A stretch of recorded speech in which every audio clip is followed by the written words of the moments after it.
जब असली रईस लोग मछली खाते हैं तो वो सिर्फ गर्दन के पास का नरम चांद जैसा मांस खाते हैं, और जो लोग मछली की पीठ वाला हिस्सा बड़े मजे से खा जाएं, उन्हें तुरंत पहचान लिया जाता है कि वो गरीब घर से हैं। ये 4 सबसे बड़े उद्योगपति परिवारों का बनाया हुआ एक खतरनाक खेल था। हर साल 50 गरीब छात्रों को चुना जाता और उन्हें 1 महीने तक अमीर खानदान का वारिस बनकर रहना पड़ता। अगर उनका भेद किसी ने नहीं खोला तो उन्हें मिलती करोड़ों की इनामी रकम, लेकिन अगर जरा सी भी गलती हो गई और उनकी असलियत सामने आ गई तो उन्हें पूरे 50 साल तक उन 4 उद्योगपति परिवारों के लिए मुफ्त में काम करना पड़ता। मैं एक ऐसा लड़का था जिसे 2 वक्त की रोटी भी मुश्किल से नसीब होती थी, लेकिन एक हादसे की वजह से डिलीवरी बॉय का काम करते हुए मुझे भी उस रॉयल एकेडमी से निमंत्रण मिल गया। मैंने हाथ में पकड़ा हुआ सुनहरे किनारों वाला वो निमंत्रण पत्र देखा और फिर घर पर बिस्तर में पड़ी बीमार माँ का चेहरा याद आया। आखिरकार मैंने हाँ कर दी। मैं इस पागलपन भरे खेल में शामिल होने वाला था। स्कूल खुलने के दिन मैंने खुद को एक ठंडे मिजाज वाले अमीर वारिस की तरफ पेश किया। हाथ में एक महंगा सा लगने वाला लगेज था और मैं धीरे धीरे स्कूल के गेट की तरफ बढ़ा। गेट पर पहले से ही अमीर घरानों के लड़के लड़कियों की भीड़ जमा थी, क्योंकि आज इस रॉयल गेम का पहला दिन था। सबकी नजरें उन नकली रईसों पर टिकी थी जो गरीब होकर भी अमीर बनने की एक्टिंग करने वाले थे। मैं जानता था उन्हें हम पर तरस नहीं आ रहा था, उन्हें तो बस मजा चाहिए था। वो देखना चाहते थे कि झुग्गियों से आए गरीब बच्चे अमीर बनने का नाटक करते हुए कितने दिन टिक पाते हैं। कुछ लोगों ने तो बाकायदा शर्त भी लगा रखी थी, देखना इस बार वाले 3 दिन भी नहीं टिकेंगे। लेकिन तभी जैसे ही मैं गेट के अंदर दाखिल हुआ, पूरा माहौल अचानक शांत हो गया। मेरे चेहरे की ठंडी गंभीरता और आंखों में छुपा अहंकार देखते ही देखते सबकी नजरें मेरी तरफ खींच गईं। लोग धीमी आवाज में फुसफुसाने लगे, ये कौन है? कहीं वही रहस्यमयी वारिस तो नहीं?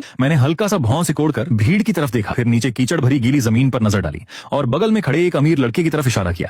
अपना कोट उतारो और जमीन पर बिछाओ। लड़का हक्का बक्का रह गया। क्या? मैंने ठंडी आवाज में कहा, मुझे अपने जूतों पर पानी पसंद नहीं। इतना सुनते ही भीड़ में सनसनी फैल गई। ये लड़का पागल है क्या? इतना घमंड, पक्का कोई बड़ा वारिस होगा। लेकिन हैरानी की बात ये थी, किसी ने भी मेरा विरोध नहीं किया, क्योंकि इस बार खेल में एक नया नियम जोड़ा गया था। कुछ असली अरबपति वारिस भी अपनी पहचान छुपाकर आम छात्रों की तरह स्कूल में आए थे, इसलिए कोई समझ ही नहीं पा रहा था कि मैं सच में गरीब हूँ या फिर कोई ऐसा शेर जो भेड़ की खाल पहनकर आया हो। मैंने चारों तरफ ठंडी नजरों से देखा। जिस तरफ मेरी नजर जाती लोग डर के मारे चुप हो जाते। पूरा माहौल जम चुका था। तभी एक अमीर लड़की ताने मारते हुए बोली, मुझे तो ये किसी झुग्गी वाले गरीब की औलाद लगता है, बस एक्टिंग अच्छी कर रहा है। मैं बिना कुछ बोले सीधे उसके सामने जाकर खड़ा हो गया और अगले ही पल छटाक मैंने उसे जोरदार थप्पड़ मार दिया। पूरा मैदान सन्न रह गया। मैंने उसकी आंखों में देखते हुए कहा, अभी क्या कहा तुमने? जरा ऊंची आवाज में बोलो। फिर मैंने जेब से रूमाल निकाला और घिन भरे चेहरे से अपना हाथ साफ करने लगा। भीड़ में खुसुर पुसुर शुरू हो गई। कमाल है, उसने उसे थप्पड़ मार दिया। वो लड़की दुनिया के टॉप 10 अरबपतियों में से एक, वे ग्रुप के मालिक की बेटी है। लड़की अपने गाल पर हाथ रखे कांप रही थी। शायद जिंदगी में पहली बार किसी ने उसके साथ ऐसा व्यवहार किया था। वो गुस्से से चीखी, तुम्हारी हिम्मत कैसे हुई मुझे मारने की? जानते भी हो मेरा बाप कौन है? मेरे पापा दुनिया के टॉप उद्योगपतियों में आते हैं। तुमने मुझे छेड़ा है, अब तुम बर्बाद हो जाओगे। लेकिन मैंने उसकी धमकी को पूरी तरह नजरअंदाज कर दिया और उसके पास से निकलकर आगे बढ़ने लगा। ये देखकर वो और भड़क गई। उसने तुरंत मेरा कपड़ा पकड़ लिया। रुको,